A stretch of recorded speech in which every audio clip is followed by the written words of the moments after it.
وشاء الله أمرا قد قضاه. بسم الله الرحمن الرحيم الحمد لله رب العالمين والصلاة والسلام على رسول الله أشرف المرسلين. Mes chers frères et sœurs, cela fait maintenant 3 semaines que nous sommes confinés. 3 semaines que beaucoup d'entre nous restent chaque jour à la maison, parfois même sans travailler. Certains parmi nous pourront dire qu'ils n'ont pas vu le temps passer, que ces 3 semaines sont passées très vite et que les journées défilent à toute vitesse.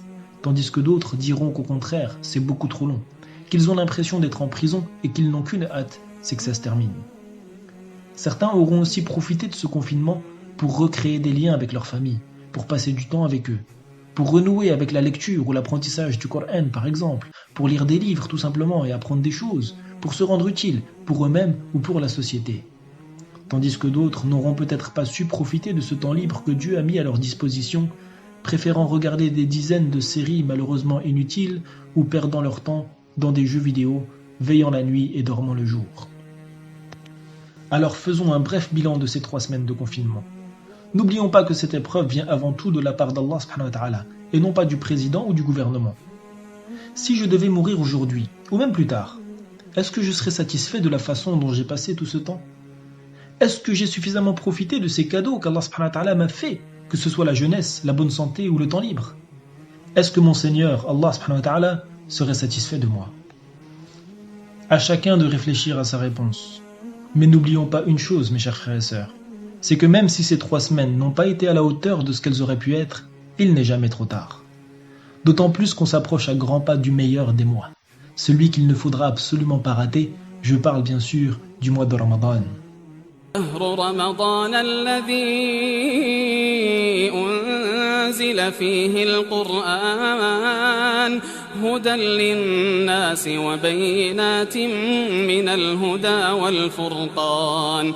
Ces jours sont le mois de Ramadan, au cours duquel le Coran a été descendu comme guide pour les gens et preuve claire de la bonne direction et du discernement. Dans 2 semaines, Inch'Allah, si Dieu nous prête vie jusque-là, nous bénéficierons de cet immense bienfait, cette occasion unique pour nous laver de nos péchés, de tous nos péchés, pour nous rapprocher d'Allah subhanahu wa ta'ala, pour devenir quelqu'un de meilleur, pour rattraper le temps perdu. Et ce mois de Ramadan, si on veut le vivre à fond, malgré le confinement, malgré la fermeture des mosquées, malgré l'éloignement des familles, c'est dès maintenant qu'on doit s'y préparer. C'est Allah subhanahu wa ta'ala, lui seul, qui nous permettra d'en profiter, et c'est vers lui qu'il faut se tourner. Alors dès aujourd'hui, et petit à petit, reprenons de bonnes habitudes. Arrêtons les choses futiles et inutiles et préparons-nous, physiquement, mentalement, spirituellement. Faisons un programme, en famille par exemple, pour tenter, si ce n'est pas déjà fait, de profiter de chaque instant de vie qui s'offre à moi. Car cette maladie nous le montre chaque jour. Viendra un temps où tout s'arrêtera, et bien souvent plus vite qu'on ne le croit. Alors saisissons chaque journée qu'Allah subhanahu wa ta'ala nous donne pour l'adorer au maximum.